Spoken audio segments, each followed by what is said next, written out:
వెలిగించి గౌరవనీయులు ముఖ్యమంత్రి ప్రారంభించబోతున్నారు.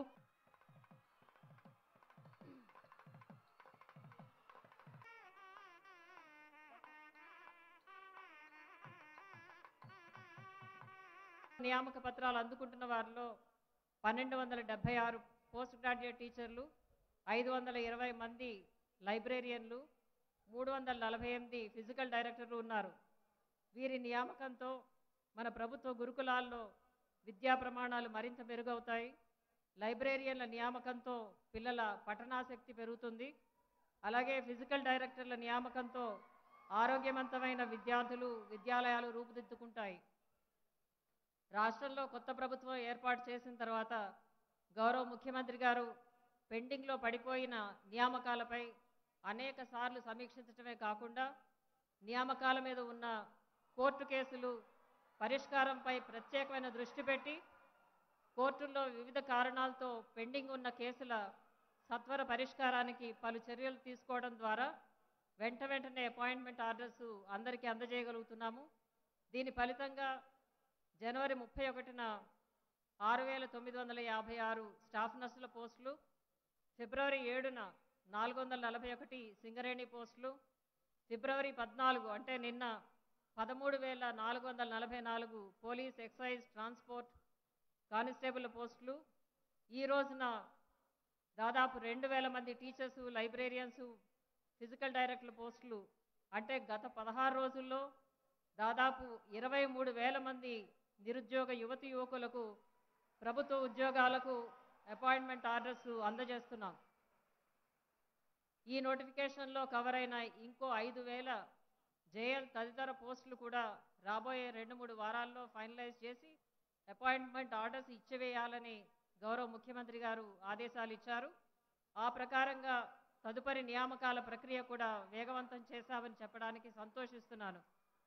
కొత్తగా అపాయింట్ అయిన ఉద్యోగులందరికీ నా విజ్ఞప్తి ఏమంటే, దేశ భవిష్యత్తు తరగతి గదుల్లో నిర్మితమవుతుందనే నానుడి ఎంతో సత్యం. రెసిడెన్షియల్ విధానంలో చదువుకునే విద్యార్థిని విద్యార్థులకు మీరే తల్లిదండ్రులు, భాగ్యప్రదాతలు.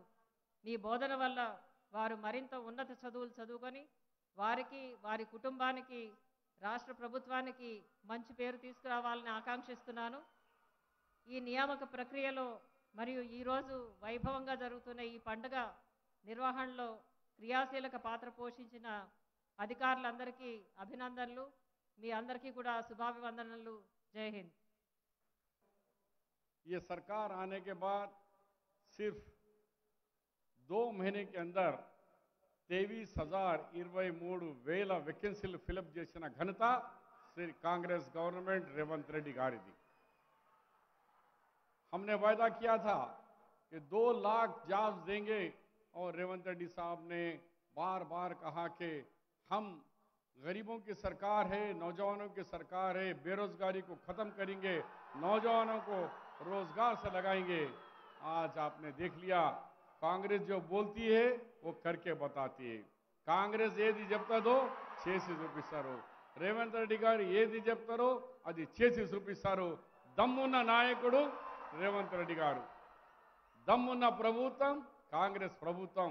మాటల ప్రభుత్వం కాదు, పని చేసి చూపించే ప్రభుత్వం. मैं ज़्यादा वक्त लिए बगैर आप लोगों से गुजारिश करता हूं, आप लोग मेहनत करके बच्चों को आगे बढ़ाइए। आपका पेशा नोबल पेशा है। आपके पास पूरा देश का भविष्य आप लोगों के हाथ में है, क्योंकि आप जो बच्चों को तैयार करेंगे कल वो डॉक्टर बनेगा, साइंटिस्ट बनेगा, मिलिट्री ऑफिसर बनेगा, पुलिस ऑफिसर बनेगा, तो आपके हाथ में है। तो मैं ये कहते हुए मैं आप लोगों से गुजारिश करता हूं कि सीएम साहब चाहते हैं कि गुरुकुल पाठशालाओं में इसमें तमाम फैसिलिटीज हो जाए। अभी हाल ही में सीएम साहब बताएंगे आपको डिटेल्स। वो चाहते हैं कि ये कि इंटीग्रेटेड स्कूल्स बनाएं जिसमें माइनॉरिटी हो, बीसी हो, दलित हो और ट्राइबल हो, बीच में बड़ा ग्राउंड हो, ताकि सिंबल ऑफ द सेकुलरिज्म एक साथ आ जाए। ये उनका कॉन्सेप्ट है। मैं और भी बात सीएम साहब बताएंगे। धन्यवाद, शुक्रिया।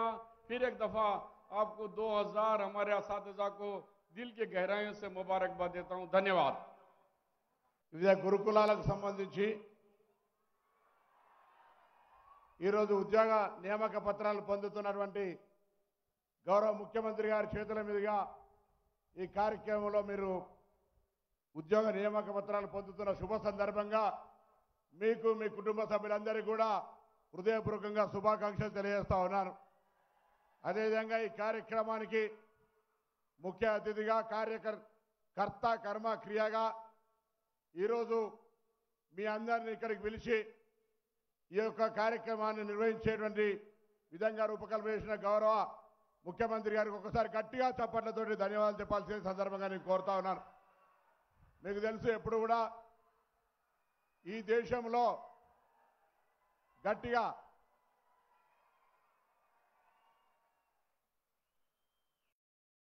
అదేవిధంగా వేదిక మీద ఉన్నటువంటి గౌరవ రాష్ట్ర రోడ్డు భవనాల శాఖ మంత్రులు ఉద్యమకారుడు కోమటిరెడ్డి వెంకటరెడ్డి గారికి, రాష్ట్ర సలహాదారుడు షబ్బీర్ అలీ గారికి, ప్రిన్సిపల్ సెక్రటరీ గారికి, అదేవిధంగా బీసీ వెల్ఫేర్ కార్యదర్శి, మీలాగా మీరు ఈరోజు ఉద్యోగం చేస్తూ ఉన్నారో, ఉద్యోగం చేయడానికి వెళ్తా ఉన్నారో అటువంటి ఒక గురుకులం నుంచి వచ్చినటువంటి బిడ్డ బుర్రా వెంకటేశం గారికి కూడా వారికి కూడా ఒకసారి, ఎందుకంటే ప్రొడక్ట్ ఫ్రమ్ గురుకుల, అదేవిధంగా శ్రీధర్ గారికి, శ్రీనివాసరెడ్డి గారికి, శరత్ గారికి, వేదిక మీద ఉన్న పెద్దలకు మీ అందరికీ కూడా నమస్కారం తెలియజేస్తూ, ఆనాడు 1971లో మానవ వనరుల శాఖ మంత్రిగా ఉన్నటువంటి పివి నరసింహారావు గారు సర్వేల్లో ఒక గురుకులాన్ని ప్రారంభించి ఆ గురుకులంలో ఉత్పత్తి పొందినటువంటి బుర్రా వెంకటేశం గారు కావచ్చు, ఈరోజు ఆర్థిక శాఖ ముఖ్య కార్యదర్శి రామకృష్ణారావు గారు కావచ్చు, అనేక మంది ఐఏఎస్ ఐపీఎస్లు విదేశాల్లో ఉన్నటువంటి వాళ్ళందరినీ కూడా తయారు చేసినటువంటి సంస్థలు ఆనాటి 32 ఉంటే ఈరోజు రాష్ట్ర వ్యాప్తంగా దాదాపు గురుకులాలన్నీ కూడా 1022, అది ఎస్సీ కావచ్చు, ఎస్టీ కావచ్చు, బీసీ మైనార్టీ దాదాపు 6,25,000 మంది విద్యార్థులను చదివించేటువంటి సంస్థలుగా గురుకులాలు ఎదిగినాయి. ఆనాడు ఈ యొక్క పివి నరసింహారావు స్ఫూర్తిగా ఈ గురుకులాలు ప్రారంభిస్తే దాని తర్వాత వారు అదే స్ఫూర్తి తీసుకొని విద్య ప్రాథమిక హక్కు, విద్య అభివృద్ధి అయితేనే దేశం అభివృద్ధి అవుతుందని మరి నవోదయ విద్యాలయం తెచ్చినటువంటి పరిస్థితి మనందరికీ కూడా తెలుసు. ఈరోజు మళ్ళొక్కసారి కాంగ్రెస్ పార్టీ తెలియజేస్తూ ఉంది, తప్పకుండా రేవంత్ రెడ్డి గారి నాయకత్వంలో చాలా కాలంగా పెండింగ్ ఉన్నటువంటి ఇవన్నీ కూడా సత్వరమే మేము మంత్రిగా బాధ్యతలు చేపట్టిన తర్వాత అధికారులతో సమీక్ష చేసి చట్టపరమైన న్యాయపరమైన చిక్కులన్నింటినీ పరిష్కరించి మనం ఏ విధంగా ఈరోజు వాళ్ళ ఆశీర్వచనంతో ప్రభుత్వంలోకి వచ్చిన వాళ్ళందరూ కూడా వాళ్ళ కుటుంబ సభ్యుల ఆశీర్వచనం, వాళ్ళ స్కిల్స్ మేరకు అందరికీ ఉద్యోగాలు తొందరగా రావాలనేటువంటి నిర్ణయం మేరకే ఈ ప్రక్రియ ఇంత తొందరగా జరిగిందనేటువంటి మాట కూడా ఈ సందర్భంగా మనం చేస్తూ ఉన్నాం. తప్పకుండా మీరంతా వెళ్ళి ఏ గురుకులాలకు సంబంధించిన 2-3 సమస్యలు కూడా ఉన్నాయి. ముఖ్యమంత్రి గారు సానుకూలంగా ఉన్నారు. ఈరోజు 2004 నుంచి 2014 దాకా మెస్ ఛార్జీలన్నీ కూడా గ్రీన్ ఛానల్ ద్వారా పేమెంట్ అయ్యేటువంటి ఎప్పుడు ఇబ్బంది లేకుండే. కానీ 2014లో తెలంగాణ రాష్ట్రం ఏర్పరచుకున్న తర్వాత పిల్లల మెస్ ఛార్జీలు కూడా సరి అయిన విధంగా ఏడాది 2 ఏళ్ళు బాకీ ఉంటే నాణ్యత కొరవడి ఇబ్బంది జరుగుతున్నటువంటి పరిస్థితి, జీతాలు కిరాయి బంగళాలు రాక ఇబ్బంది పడుతున్న దృష్టిలో 2-3 విప్లవాత్మక నిర్ణయాలు గౌరవ రేవంత్ రెడ్డి గారి నాయకత్వంలో సమీక్ష సమావేశం మా డిపార్ట్మెంట్ జరిగినప్పుడు తీసుకోవడం జరిగింది. ఒకటి, ఎస్సీ ఎస్టీ బీసీ మైనార్టీలకు సంబంధించి రాబోయే కాలం లోపల ప్రతి మెస్ ఛార్జీని గ్రీన్ ఛానల్ ద్వారా పేమెంట్ చేయించడానికి వారు ఒక ప్రణాళిక రూపొందిస్తున్నారనే మాట కూడా ఈ సందర్భంగా మనం చేస్తా ఉన్నాం. అదేవిధంగా గురుకులాలు మెజారిటీ 70% అద్దె భవనాల్లోనే ఉన్నాయి. వాటన్నింటినీ ఒక క్లస్టర్ లాగా జిల్లా కలెక్టర్లకు ఆదేశాలు ఇచ్చినారు. 4-5 ఎకరాలు తీసుకొని అక్కడనే రెసిడెన్షియల్ కాంప్లెక్స్ ఉండేటువంటి టీచింగ్ స్టాఫ్కు ప్లే గ్రౌండ్తో పాటుగా ఎస్సీ ఎస్టీ బీసీ మైనార్టీ అన్ని కూడా ఇక్కడ ఉండే విధంగా ఒక ప్రణాళిక రూపొందిస్తా ఉన్నారు.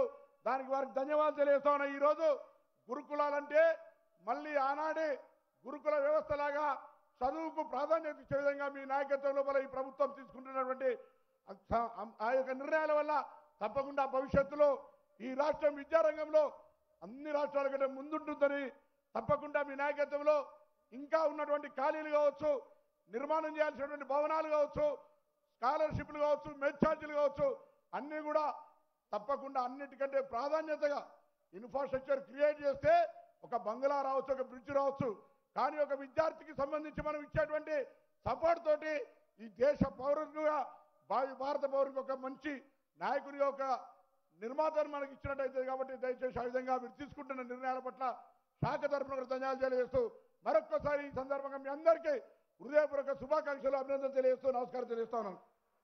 వచ్చి 70 రోజులే అయింది. మీరు ఏం కార్యక్రమాలు చేస్తున్నారో మీరందరూ కూడా సోషల్ మీడియా ద్వారా, టీవీల ద్వారా, పేపర్ చూస్తున్నారు.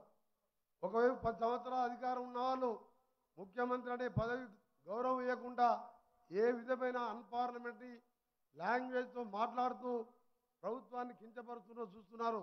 అందుకని మీరందరూ కూడా మా ప్రభుత్వానికి అండగా ఉంటూ మీకు వచ్చిన ఉద్యోగం ఒక బాధ్యతగా భావించండి.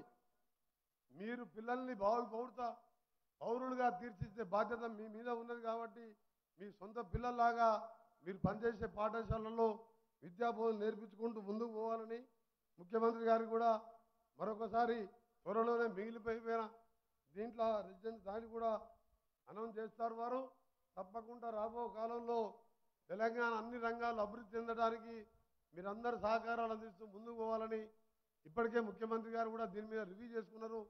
సొంత భవనాలలో అన్ని వసతులతో మంచిగా పిల్లలకు వసతులు ఉండే విధంగా మంచి అట్మాస్ఫియర్ కలిసే విధంగా వారు నిర్ణయం తీసుకోబోతున్నారని కూడా తెలియజేసుకుంటూ మీ అందరు కూడా all the best. Thank you very much. ఉపాధ్యాయ నియామకాల కార్యక్రమాన్ని చేపట్టి ఈరోజు చాలా కాలం నుంచి ఎదురు చూస్తున్న మీ ఉద్యోగ నియామకాల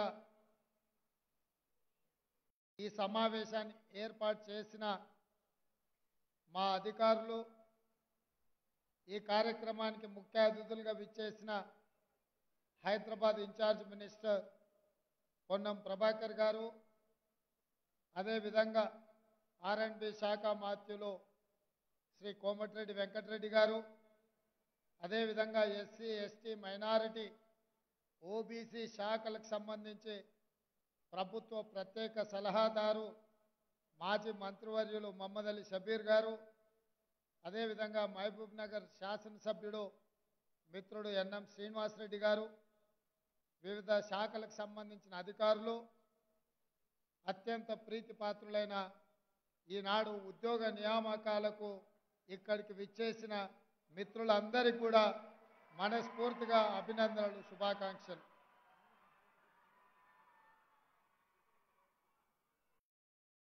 ఈ ఎల్బీ స్టేడియంకు ఒక ప్రత్యేకత ఉన్నది. ఆనాడు 2004లో డాక్టర్ వైఎస్ రాజశేఖర రెడ్డి గారు, శ్రీమతి సోనియా గాంధీ గారి నేతృత్వంలో ఏర్పడ్డ కాంగ్రెస్ ప్రభుత్వం ఈ ఎల్బీ స్టేడియంలోనే ప్రమాణ స్వీకారం చేయడం జరిగింది. ఆ రోజు ఇచ్చిన హామీల మేరకు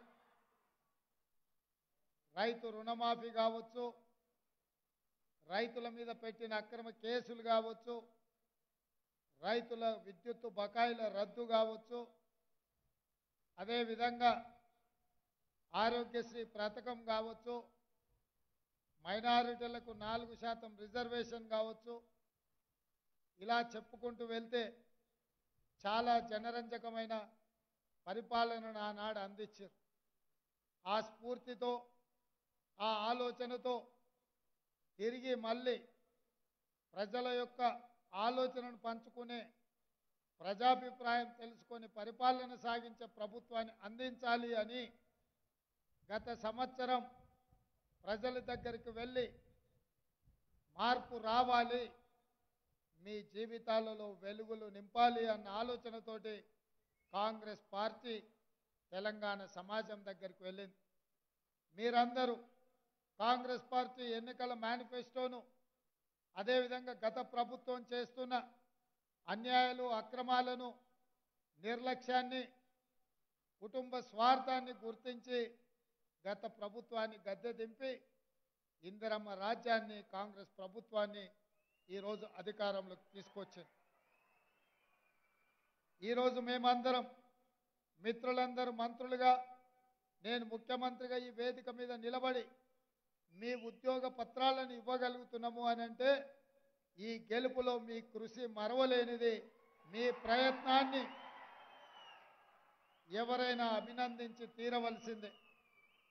ఆ ఎన్నికల సందర్భంగా రాష్ట్రం నలుమూలలో పర్యటన చేస్తున్న సందర్భంలో తెలంగాణ సమాజంలో ఉన్న 30 లక్షల మంది నిరుద్యోగ యువకులకు ఆనాడు నేను విజ్ఞప్తి చేసిన, మీ ఉద్యోగాల కోసం కొట్లాడినరు, మీ ఉద్యోగాల కోసం ఉద్యమకారులుగా అవతారం ఎత్తినరు, మీ ఉద్యోగాల కోసం అమరవీరులై తెలంగాణ రాష్ట్రాన్ని సాధించిన తెలంగాణ రాష్ట్రంలో 10 సుదీర్ఘమైన సంవత్సరాలు ఎదురు చూసినా మీ ఉద్యోగ నియామకాలు చేపట్టలేదు. మీ ఉద్యోగ నోటిఫికేషన్లు ఇచ్చినా కొన్ని పరీక్షలు నిర్వహించకుండానే ఆగిపోయినాయి.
ఉద్యోగాలను ఊడగొడితే మీ అందరికీ ఉద్యోగాలు వస్తాయని నాకు చెప్పినాం.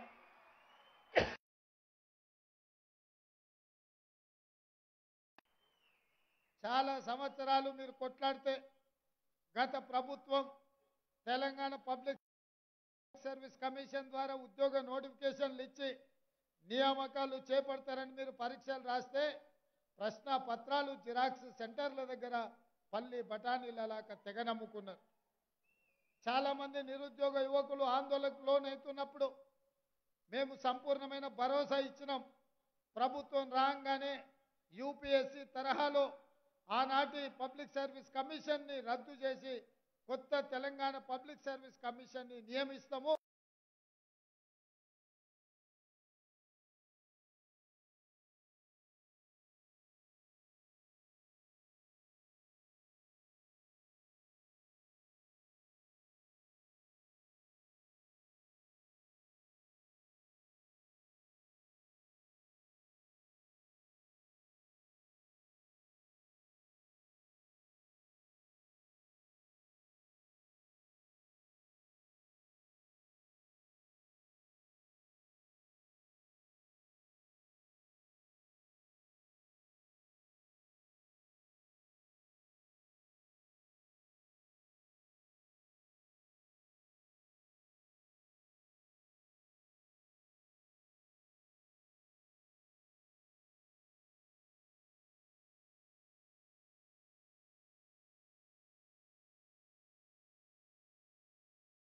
ద్వారా మీరు మా కుటుంబ సభ్యులే, మీరు ఎన్నుకున్న ప్రభుత్వం ఉంది, మీకు అండగా నిలబడుతుంది, మీకు కావలసిన సహాయాన్ని అందిస్తుంది. సహాయాన్ని అందించడానికి ప్రభుత్వం ఉన్నదని చెప్పి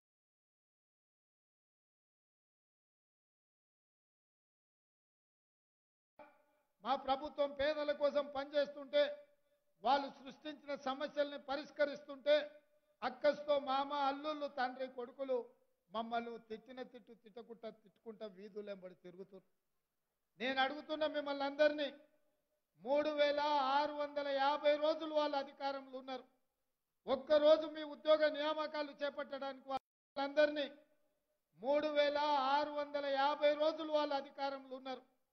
ఒక్కరోజు మీ ఉద్యోగ నియామకాలు చేపట్టడానికి వాళ్ళకి సమయం దొరకలే.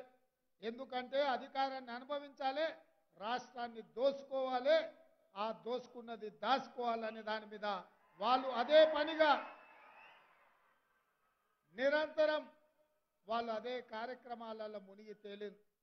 కానీ మేము ఇవాళ వచ్చినప్పుడే మీ ఉద్యోగ నియామకాలు ఎక్కడెక్కడ ఏం సమస్యలు ఉన్నాయో ఎతికి వాటిని పరిష్కరించి నియామకాలు చేపడుతుంటే నిన్ను పెద్ద మనిషి మాట్లాడుతున్నాడు, అయ్యా నువ్వు శాత కాకపోతే దిగు, నాకు ఇస్తే నేను చేసి చూపిస్తాను. నేను ఆ పెద్ద మనిషిని అడగదలుచుకున్నా. ఆయన కూడా అంతో ఇంత చదువుకున్నాడు. ఈడున్న ఉపాధ్యాయులు అందరు చదువుకున్నోళ్ళే. 300 ఏళ్ల కింద ఔరంగజేబు అని ఉండేటోడు గుర్తుంది అనుకుంటా మీకు అందరికీ. ఆ ఔరంగజేబు రాజు కావాలని రాజ్యం మేలాలని కోరుకుంటే ఆ అవకాశం తండ్రి అన్న ఇవ్వకపోతే తండ్రినేమో జైల్లో పెట్టిండు, అన్ననేమో ఊరేసి చంపిండు. అప్పటి నుంచి వెన్నుపోటుకు మారు పేరు ఔరంగజేబు అని ఇవాళ చరిత్రలో ఉన్నది. ఇవాళ హరీష్ రావు కూడా మరో ఔరంగజేబు అవతారం ఎత్తాల్సిందే తప్ప 10 సంవత్సరాలు మీరే కదా అధికారంలో ఉన్నది. 10 ఏళ్ళు మీ మామగారు ముఖ్యమంత్రిగా ఉన్నారు, మీరు ఆర్థిక మంత్రిగా, మీరు సాగునీటి పారుదల శాఖ మంత్రిగా ఉన్నారు. 10 ఏళ్ళు మీరు పల్లెకిలుచుకుంటూ గాలికి తిరిగినరా అని నేను అడుగుతున్నా. ఇవాళ మీరు కట్టిన మేడిగడ్డ పేక మేడల్లా కూలిపోతే 1,00,000 కోట్ల రూపాయలు ఖర్చు పెట్టి 1,00,000 ఎకరాలకు నీళ్లు ఇవ్వకపోతే ఇవాళ కాగు నివేదిక శాసనసభలో ప్రవేశపెట్టినాం. ఉపాధ్యాయులారా మీరు ఒక్కసారి అది చదవండి. 1,81,000 కోట్ల రూపాయలు కేవలం సాగునీటి ప్రాజెక్టుల మీద ఖర్చు పెడితే 1,00,000 ఎకరాలకు కూడా నీళ్లు ఇవ్వలేదు. ఇంత దుర్మార్గమైన దోపిడీ ప్రభుత్వాన్ని ఈ భూ ప్రపంచం మీదనే ఎవరు చూడలేదు. అట్లాంటి దోపిడీకి పాల్పడి మేడిగడ్డ కుప్పగూలితే పోలీసుల పహారాల మధ్యలో తెలంగాణ సమాజం తెలుసుకోకుండా నిర్బంధిస్తుంటే ప్రజలకు చూపించాలి గత పాలకులు ఏ రకంగా దోపిడీకి పాల్పడ్డారో, మేడిగడ్డ ఎట్లా కుంగిపోయిందో చూపిద్దాము రమ్మని. ఒకవేళ మీరు నిజాయితీ పరులైతే మీ నిజాయితీ ఏందో అక్కడనే వచ్చి చెప్పండి అని పిలిస్తే అక్కడికి రాకుండా నల్లగొండలు పోయి సభ పెట్టుకున్నారు. ఈ పక్కన కూతవేటు దూరంలో ఉన్న శాసనసభకు ఆయనకు రావడానికి శాతరైతలేదంట. ఆయన కాలు సక్కలేదంట, కట్టె పట్టుకొని నడుస్తుండంట. ఎంత దూరం ఉందో ఆయన ఇంటికి? బేగంపేటలో ఆయన ఇల్లు ప్రభుత్వం ఇచ్చింది. అది కూడా బేగంపేట నుంచి లాగిడికి మన అసెంబ్లీకి రావడానికి ఎంత టైం పడుతుంది? ఆ నుంచి ఇక్కడికి రానికనేమో కాలు నొప్పి వచ్చింది, కట్టె చేతికి వచ్చింది. కానీ నల్లగొండలో మీటింగ్ పెట్టుకుంటే మాత్రం 150 కిలోమీటర్లు పోయిండు. సానుభూతి పొందాలని వీల్ చైర్ వేసుకొని కూర్చొని నోటికొచ్చిన అబద్ధాలు చెప్తుండు.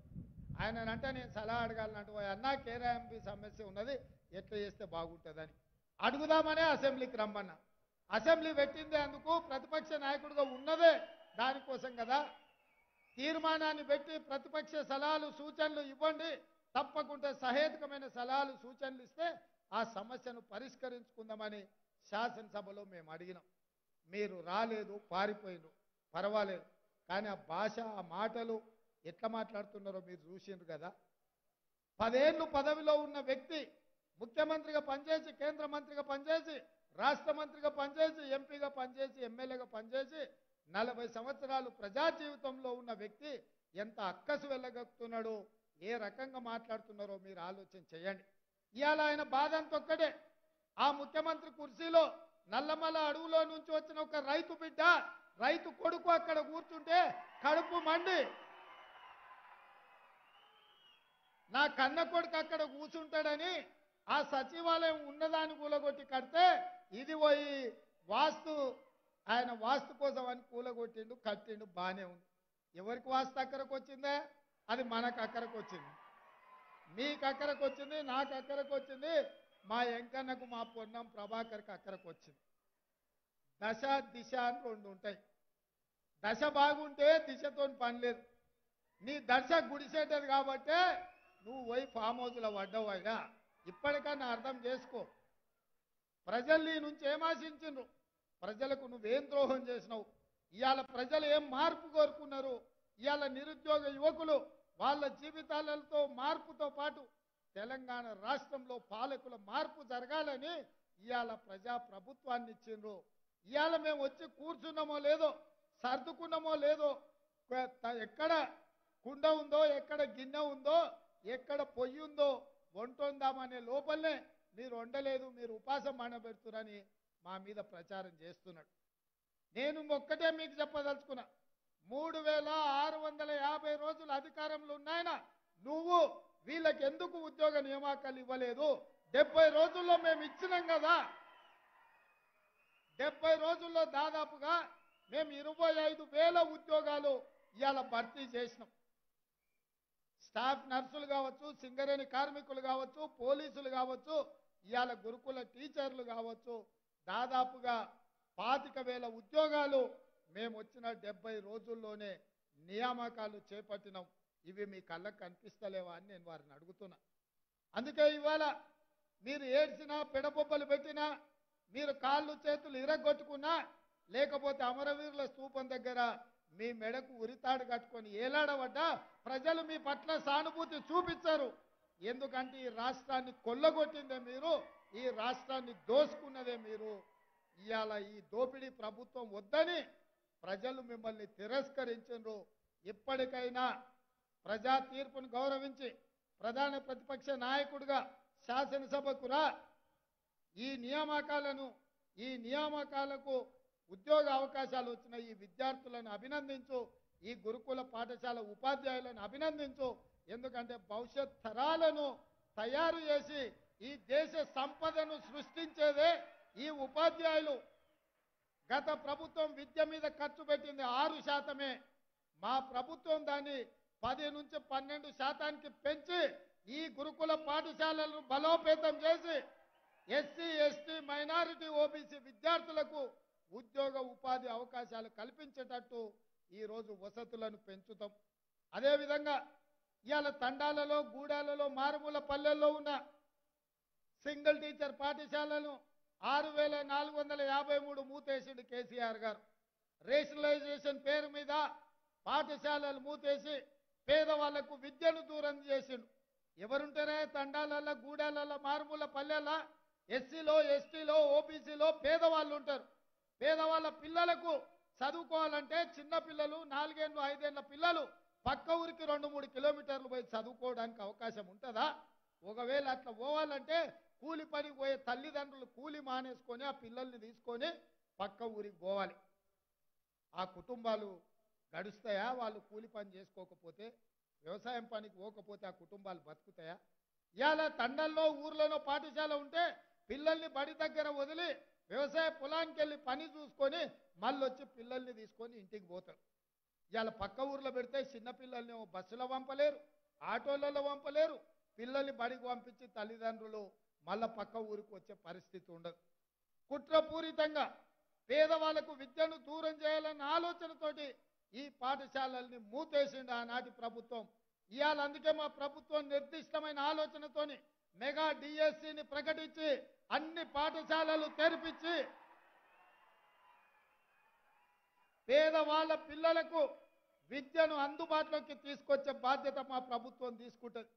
ఆనాడు ఎస్సీ, ఎస్టీ, బీసీల పిల్లలకు ఫీజు రియంబర్స్మెంట్ పథకం తీసుకొచ్చి కార్పొరేట్ స్కూళ్ళు, కాలేజీల్లో మంచి చదువులు చదివించడానికి, వాళ్ళ ఫీజులు కట్టడానికి ఆనాటి ప్రభుత్వం నిర్ణయం తీసుకుంటే 1,000 కోట్ల రూపాయలు బకాయిలు పెట్టి పేదోళ్ళ పిల్లలు ఇవాళ సర్టిఫికెట్లు వాళ్ళ కాలేజీల నుంచి తెచ్చుకోలేని పరిస్థితి. ఫీజు పైసలు కడితే కానీ కాలేజీ యజమానులు సర్టిఫికెట్లు ఇవ్వమంటారు. ఇంటి దగ్గర పోయి తల్లిదండ్రులను ఫీజుల పైసలు అడిగే పరిస్థితి లేదు. వనపర్తిలో ఒక అమ్మాయి ఫీజుల డబ్బులు అడగలేక, తల్లిదండ్రుల బాధలు చూడలేక ఆత్మహత్య చేసుకొని చచ్చిపోయింది ఒక అమ్మాయి. నీకు కొంచెమైనా బాధ కలగలేదా కేసీఆర్? నువ్వు అసలు మానవత్వం ఉన్నదా నీకు అని నేను అడుగుతున్నా. ఇవాళ పేదల పిల్లలు చదువుకుంటేనే ఈ దేశ నిర్మాణంలో వాళ్ళ భాగస్వామ్యం ఉంటుంది. వాళ్ళకి చదువులు అందించాలన్న ఆలోచనతోని కాంగ్రెస్ పార్టీ ఫీ రియంబర్స్మెంట్ పథకాన్ని తీసుకొచ్చింది.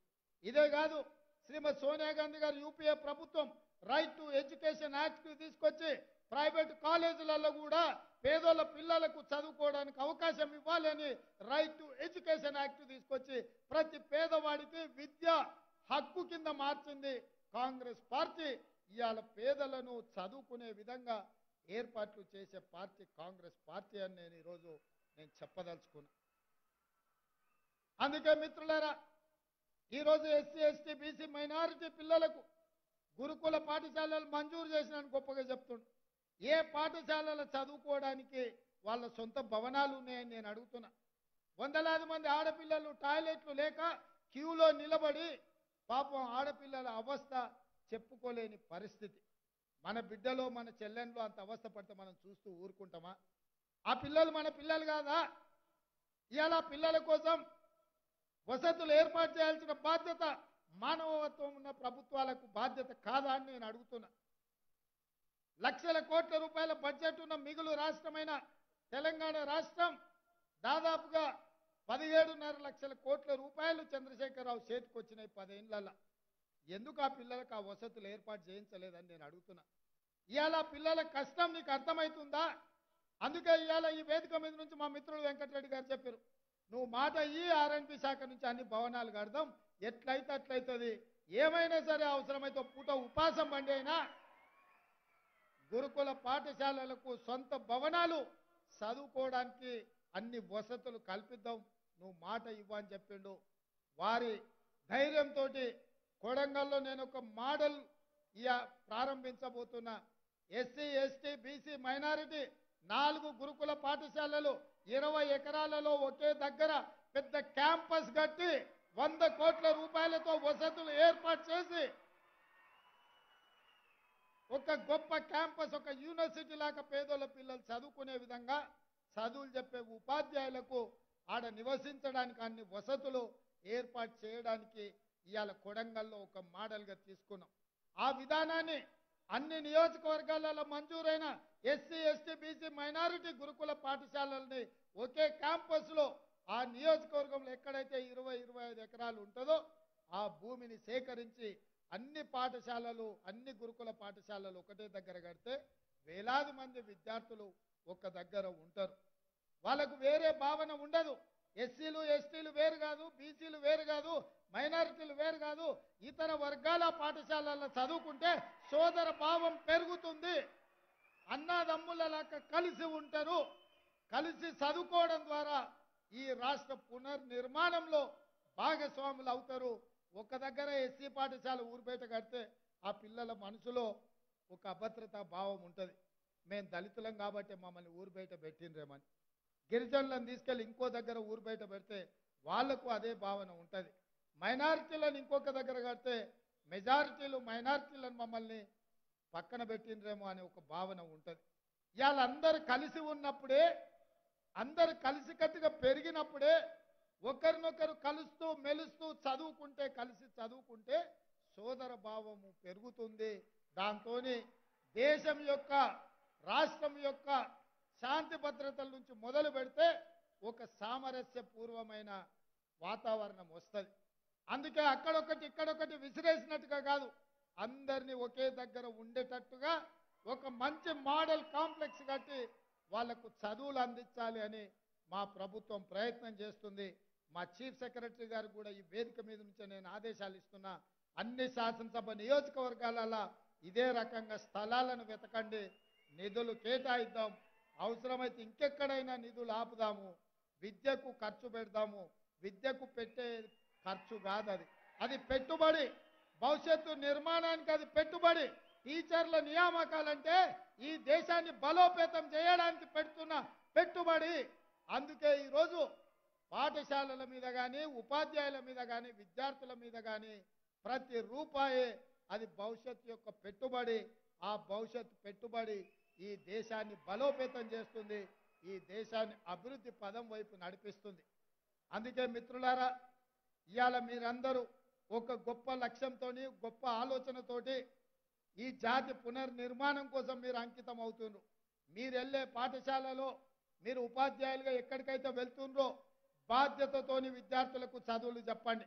ఆ విద్యార్థుల చదువుల ద్వారా అందులోకి వెళ్ళి మీ దగ్గర చదువుకున్న పిల్లలు ఐఏఎస్లు ఐపీఎస్లు ఐఎఫ్ఎస్లు కావాలి, డాక్టర్లు లాయర్లు ఇంజనీర్లు కావాలి, మీకు గొప్ప పేరు రావాలి, దేశానికి వాళ్ళు గొప్ప కీర్తి తీసుకురావాలి.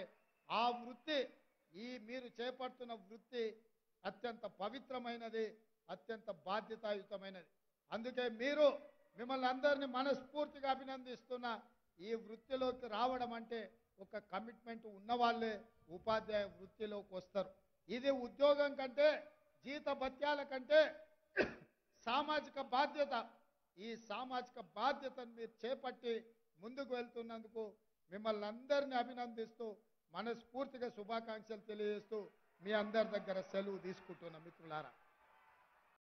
సూర్యాపేట్ డిస్ట్రిక్ట్ నుంచి Gaddam Ravi, DL librarian science, BCB community.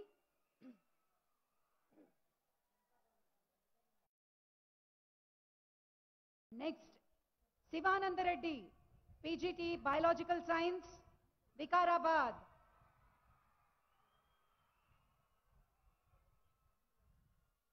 ఎం Suvarthavani, PGT biological science, Sangareddy. Lavudya Kamala, JL physical director, Bhadradri Kothagudem. Mudavath Chauhan Srinivas,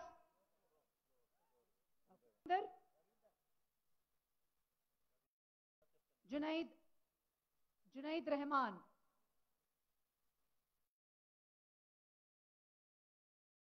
मुदावत Chauhan Srinivas, physical director schools, Nizamabad. Librarian schools Anjaneyulu. మర్చిపోతున్నారు. Chincheti Yadagiri, PGT English, Rangareddy. N Swathi, DL librarian science, Mahabub Nagar. Ishrat Sultana Sheikh, DL librarian science, Khammam. Ramavath Anjali, DL physical director, Nalgonda.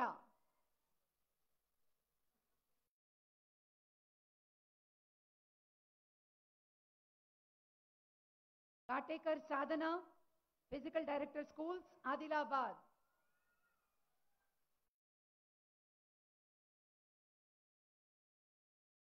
Jillepalli Shoban Babu, JL physical director, Suryapet.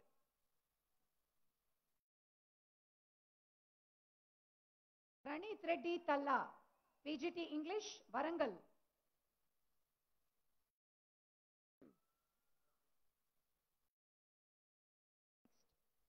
Sattu Mahalakshmi, DL librarian science, Siddipet.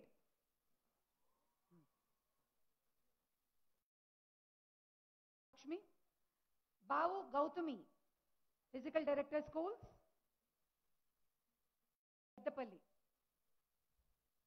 असरत Jahan, physical director schools, नलगొండ.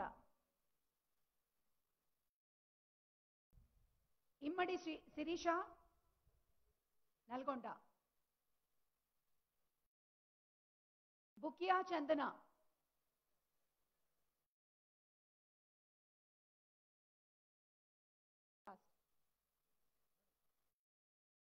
Bukya Chandana. Congratulations, come on guys, everybody. Hearty congratulations. Thank you so much.